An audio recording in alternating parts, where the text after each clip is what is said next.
on a regroupé les banques signataires, une vingtaine de banques, qui, pour un objectif de financement de 1000 milliards de francs CFA pour le programme du financement massif, se sont engagés quand même à accompagner l'État du Sénégal pour le financement et l'accès au financement des PME et des PMI.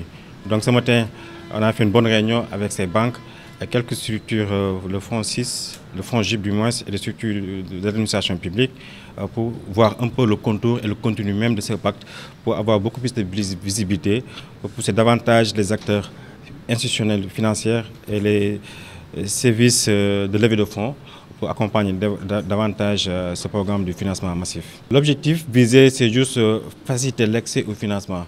C'est une problématique qui demeure depuis plus de 20 ans et qu'on n'arrive pas toujours à avoir une solution par rapport à ça. Donc on a jugé nécessaire de revoir un peu les dispositifs et les programmes qui existaient. En date, le programme de 2020 du financement accès que porte là des PME avec les institutions comme GIZ, pour voir un peu comment renforcer ce programme.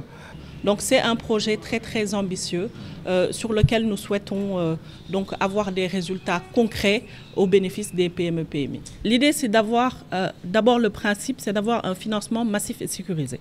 Cela veut dire qu'aujourd'hui nous voulons financer un maximum de PME-PMI. Maintenant, naturellement, il faut qu'on puisse arriver à ce que ces PMI-là puissent être à niveau et soient capables de réceptionner ces financements. Cela nécessite de l'accompagnement, cela nécessite avant tout la formalisation des différentes PME-PMI, mais surtout un accompagnement structuré dans le dossier également et surtout également la disponibilité de l'information financière dont ont besoin notamment les structures d'accompagnement, mais surtout les structures financières pour pouvoir arriver à ce financement.